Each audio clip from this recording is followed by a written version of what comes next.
right now, let's get on to our next story. And I love this story because I know how it turns out. And that is, I know that you like a lot of heat with your food, don't you? I love my food spicy. I love anything spicy. And I met a man who shares that same thing in common. And along the way, he is trying to set a world record.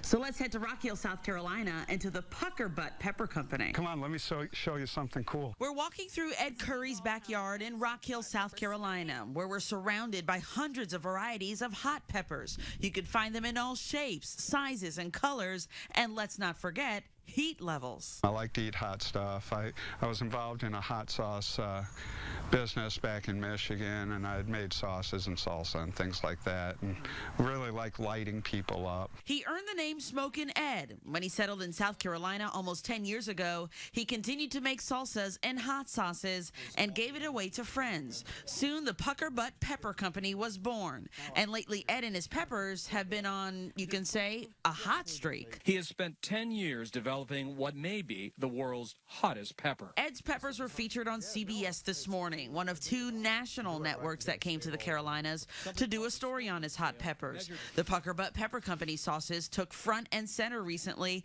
in a WBTV Good News segment as well. Just a tiny, tiny bit of the Carolina Reaper, and you see where it gets its name. But as I got to know Ed more through our interview, there was yet another side of his story that hasn't been told. People are, you got to keep that side down. No, that side's not. That's the story that needs to be told. This is a story of redemption and grace. In a lot of ways, Ed says this is his opportunity at a second chance at life. Long before his pepper business, he ran bars and restaurants and became addicted to alcohol. I literally never grew up. I started partying when I was young and never grew up. Okay, it wasn't until God sent an angel and I got treatment for that I became the man I am today. When you're doing the right thing for the right reasons and your motivation is selfless instead of selfish, it just means the whole world changes, okay? The whole world changes. Ed's world would change again when he fought and beat cancer. He credits keeping the disease at bay to the extreme heat he's been able to cultivate in his peppers. He calls them super hots and literally eats the hot peppers right off the stem daily. I believe that. I'm not a researcher. I'm not an oncologist.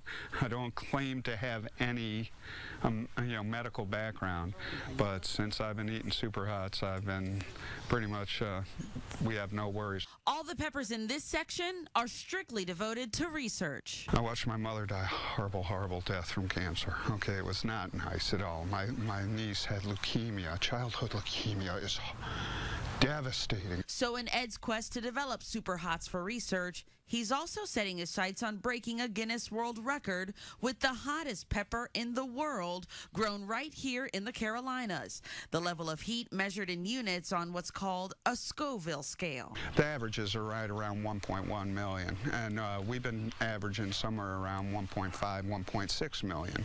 So that's what we're submitting to Guinness for the new world record. A world record would certainly catapult Ed and his peppers into another stratosphere in the chili pepper world, but Ed says his business and integrity go even deeper than that. Our focus is on family and medicine and research and community and helping the city, doing whatever we can for Charlotte, for Rock Hill, for Fort Mill, to just lift up the community. I have the opportunity now to use the gift that God gave me so long ago to do something that might benefit a lot of people. Let me tell you what, no one is tougher than this one right here, because I'm telling you what, Christine Nelson ate what is quite possibly the hottest pepper on earth. Not just a bite of it, but the whole thing. So what happened? Did we tell people we were going to show this? We're going to show this. We don't have time. No, we should just I want you to see what happened, because I know she actually missed a day of work because of this. Yeah, by far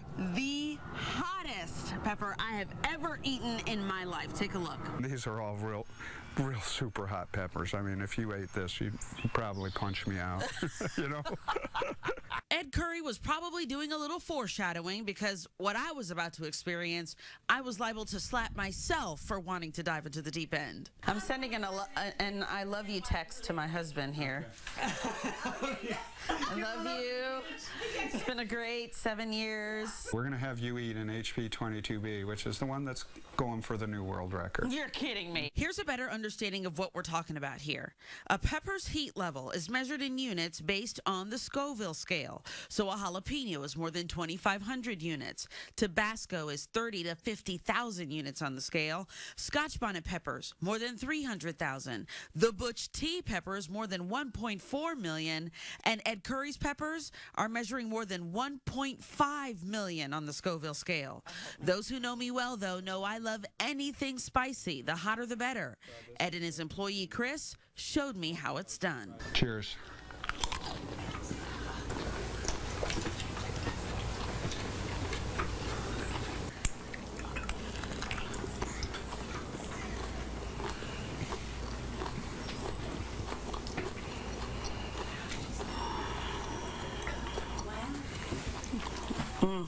It's hot. Wow, your eyelids are sweating. Woo. You're handling it very well. Cheese. That is hot as blazes. Oh my God, I'm crying.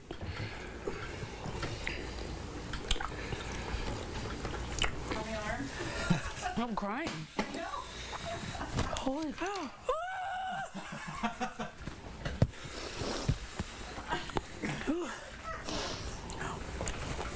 I gotta get up. Whew. At this point, I chewed and swallowed the whole hot pepper. You are a champ. After several pieces of pineapples and yogurt bars to cool down the heat with a side of Tums Chewables, this hot pepper is definitely one for the books. Okay, I'm gonna like throw up. Can I use your bathroom? Oh boy, I could never do. I give believe you I did credit. that? I could never do what you did. And I want to let you know, I knew Christine was doing this story, so I texted her afterwards and I said, "So what was it like eating the world's hottest pepper?" And she texted me back one word: Death. Yes. It was like death, basically. I got the experience, but man, whew, I don't know if I'll be doing that again. But some people love them. I don't know how they.